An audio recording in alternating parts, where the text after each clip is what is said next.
Efallai y byddwch chi'n gallu hawlio budd-dal ariannol o'r enw Gredyd Cynhwysol os ydych chi o oed gweithio ac yn ddi-waith neu ar incwm isel. Mae'n rhaid i'ch cynilion fod yn is na lefel benodol i chi fod yn gymwys. Efallai na fyddwch chi'n gallu gweithio oherwydd salwch neu anabledd neu oherwydd eich cyfrifoldebau gofalu.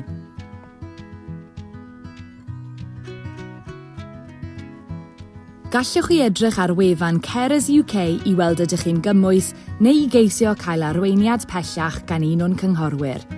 Os ydych chi'n byw gyda phartner, fel reol bydd angen i chi wneud hawliad ar y cyd. Byddai angen i'r ddau ohonoch chi fodloni'r meini prawf cymhwysedd a byddai hyn yn ystyried eich incwm a'ch cynilion i gyd. Os ydych chi'ch dau wedi cyrraedd oed pensiwn y wladwriaeth a bod gennych chi incwm isel, dylech chi ystyried budd-dal o'r enw Credyd Pensiwn yn lle hyn.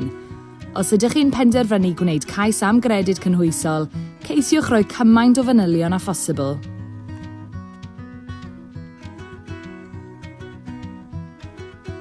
Caiff Gredyd Cynhwysol ei dalu ar wahanol gyfraddau gan ddibynnu ar eich oed ac awn hawliad unigol neu ar y cyd. Efallai bydd taliadau atodol ar gael i chi hefyd gan ddibynnu ar eich amgylchiadau, enghraifft os oes gennych chi gyfrifoldebau gofalu. Yng Nghymru, Lloegr a Gogledd Iwerddon, fel reol caiff ei dalu bob mis. Yn yr Alban, fel reol, caiff ei dalu ddwywaith y mis. Mae ragor o fanylion a'r cyfraddau presennol i'w gweld ar wefan Carers UK.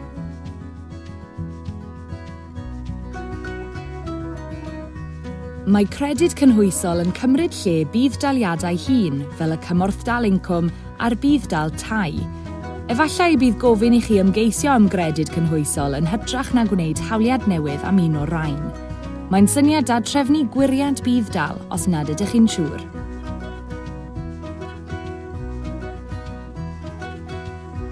Os ydych chi'n hawlio Credyd Cynhwysol, efallai bydd disgwyl i chi gael apwyntiadau reolaidd gyda hyfforddwr gwaith neu fynd am asesiad iechyd.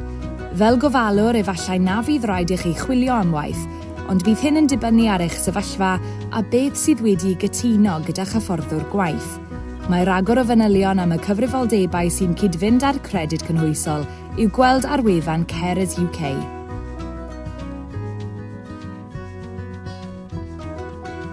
Os oes gan rywun salwch angheuol, bydd reolau arbennig yn berthnasol sy'n gallu golygu y caiff ei cais ei drin yn gyflym ac y bydd y gyfradd uchaf yn cael ei thalu.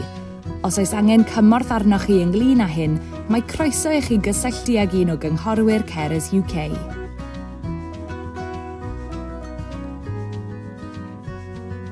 Os yw eich sefyllfa'n newid tra eich bod chi'n hawlio Credyd Cynhwysol, mae'n bwysig roi gwybod am hyn cyn gyntedd â phosibl. Gallwch chi ffonio'r llinell gymorth Credyd Cynhwysol neu gofnodi unrhyw newidiadau ar-lein. Gallai newidiadau perthnasol gynnwys dod o hyd i gyflogaeth am dal neu adael cyflogaeth am dal. Eich rent yn codi neu'n gostwng, symud tŷ neu ddechrau gofalu am rywun newydd. Os hoffech chi ddysgu mwy, mae llawer mwy o wybodaeth ac arweiniad ar ein gwefan, sef carersuk.org, neu gallwch chi e-bostio advice@carersuk.org. Beth bynnag rydych chi'n ei wynebu, rydyn ni yma i helpu drwy'r amser.